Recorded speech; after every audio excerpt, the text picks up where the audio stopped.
We have a lot of regular members. I appreciate you all coming out today. We have some really cool guest speakers that are joining us. And without further ado, I'm going to announce Angela Aquino, filmmaker, screenwriter.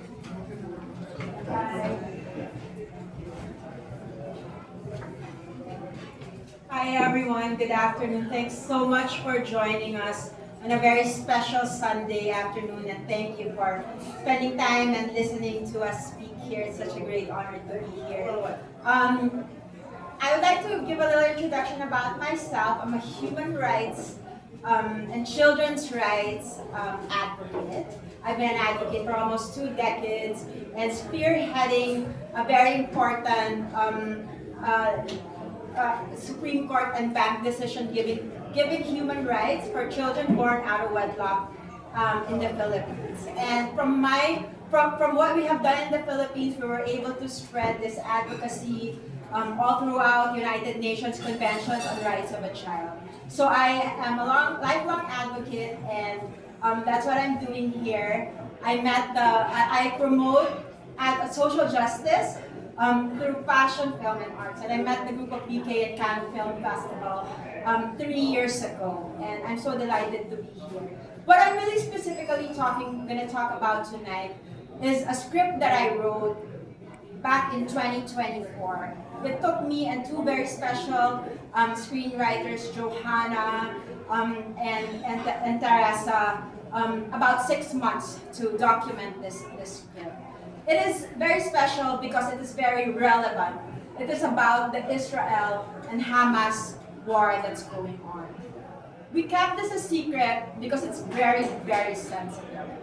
As you know, it's affecting New York City and it's affecting the world. We kept this a secret and put it out because, now it's time. It's time because the hostages are home. And it's time because we need to plant a seed on how we will treat ourselves and our neighbors and all this division for the future.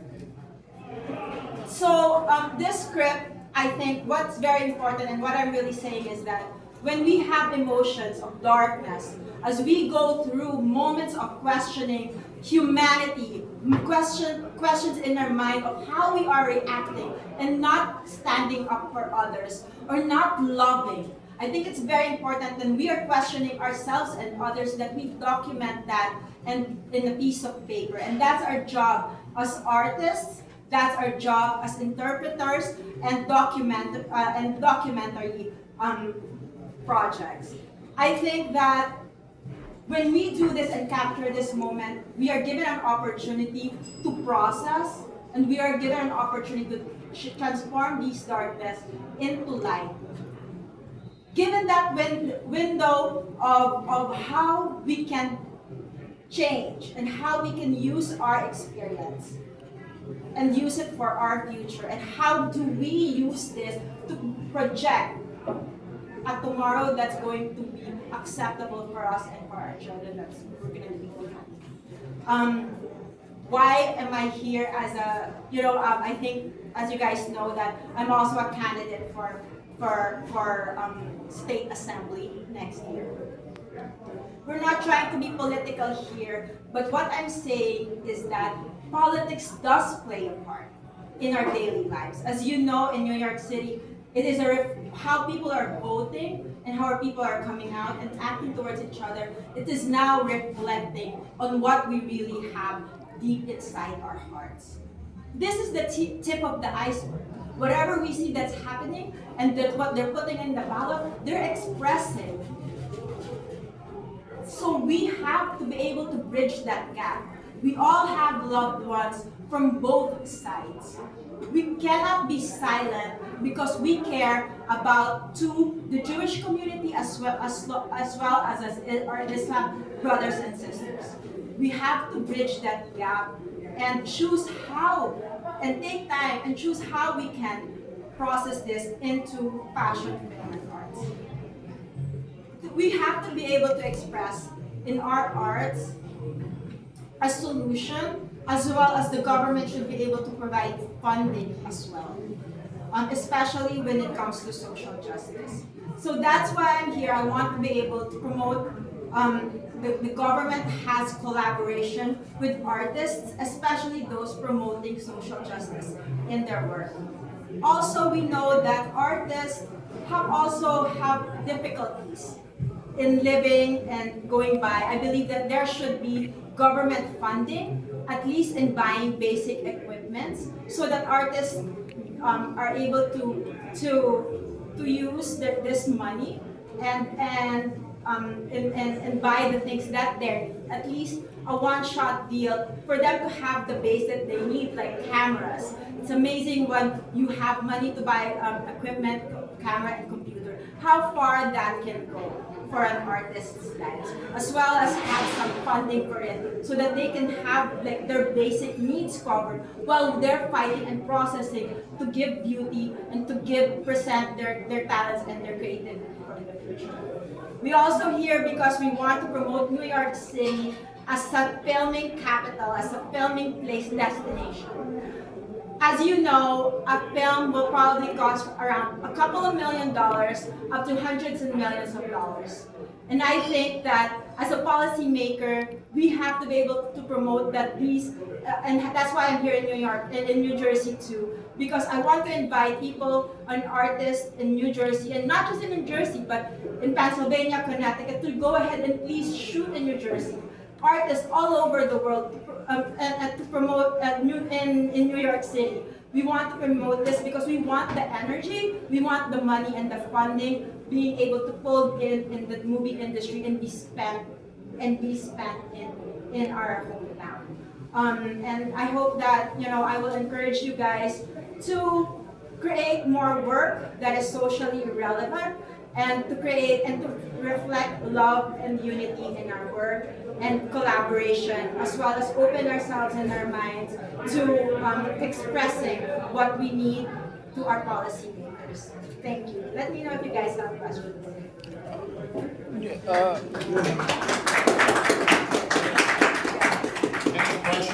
Any questions for Angela? Yes. Hi. My name is Christopher. I'm a journalist, independent journalist. I want to know, like, what does October 7th have to do with politics? I'm new to this stuff. Sure.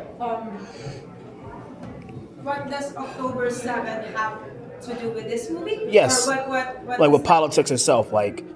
So October 7th, as you know, really shook the world of our Jewish community. I think that there was a big shock there and whatever that they have in their hearts and their minds back from what they were suffering from before and all the history of their past was awakened, right? Even all these fears that they had to go through in their history was awakened during this time. And I think what they were the Jewish community was really looking for was a kind of support from the New Yorkers.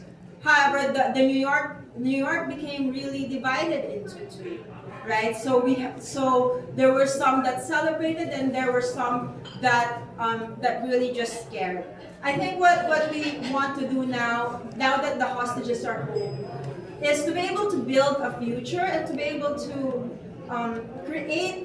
plant seeds already. How do you want us to live now, moving forward, now the hostages are coming, now that we are trying to build Gaza, and build New York City after all that emotions have been processed? How do we really want to create equality here? How do we really want to take out all those unnecessary fear and unnecessary hate that we have in our hearts? I think now is the time to build, because we do need to build as soon as possible and plant goodness already now, and we have to stop the hate, we have to stop the fear, we have to start loving each other starting now, and because it's going to have time to process it. And I think fashion and films and art plays a very good part in expressing ourselves and sending that message forward.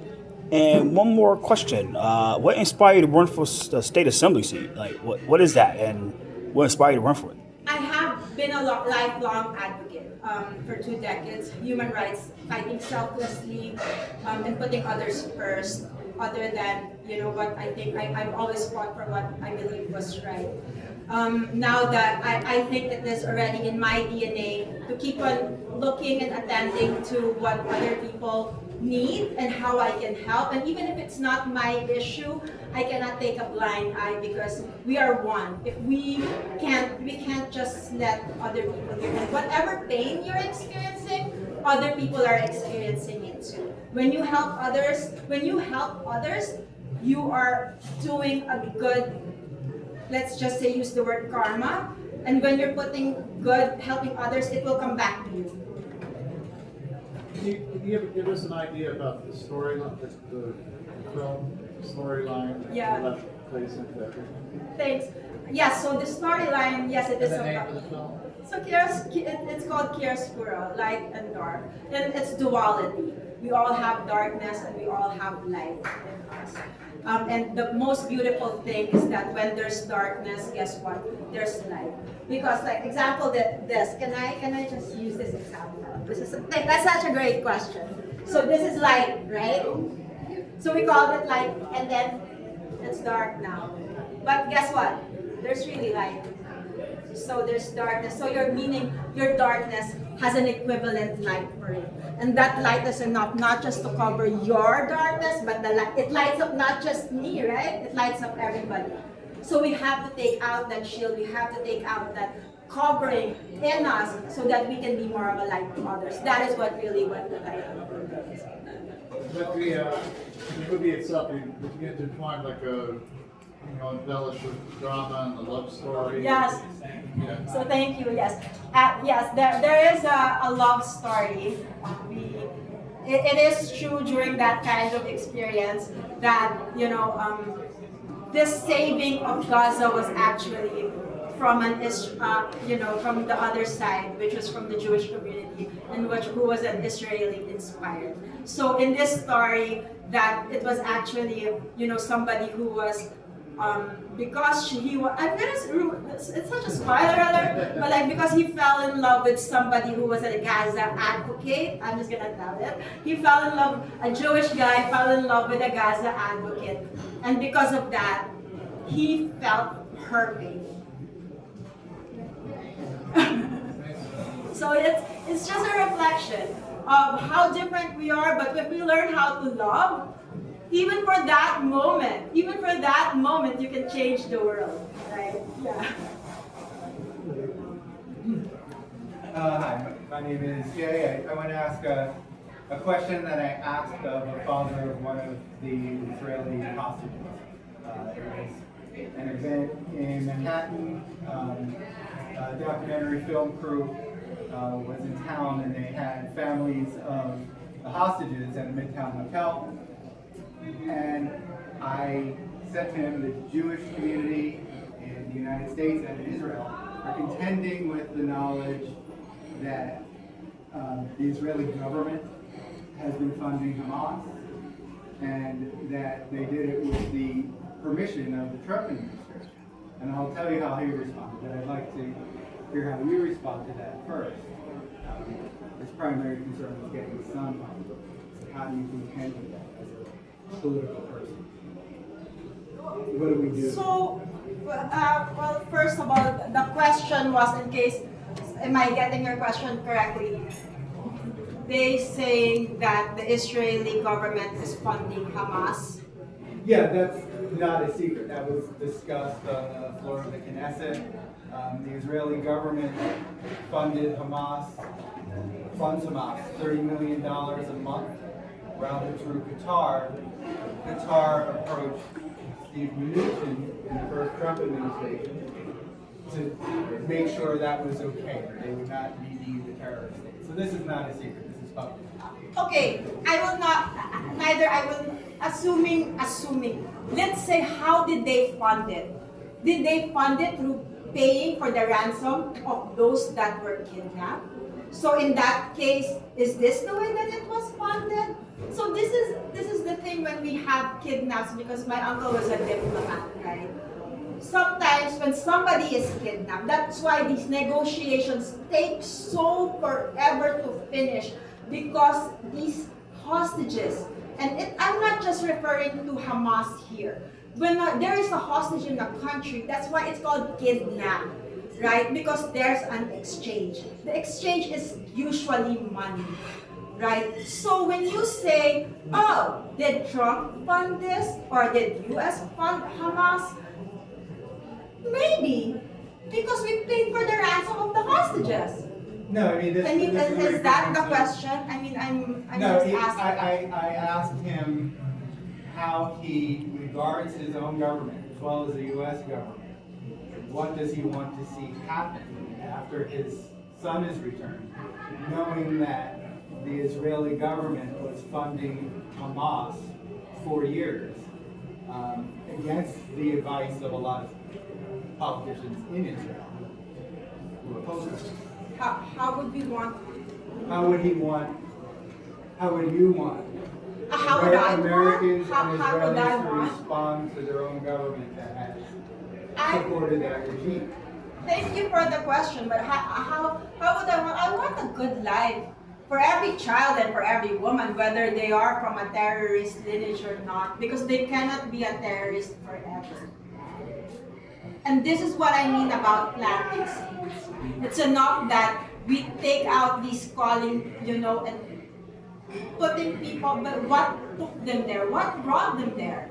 Right? Is what the question. Why did they become like that? Were they born that way? Were they just married and given to that kind of life, and this is the life they know? Does this have to be the life that they know forever?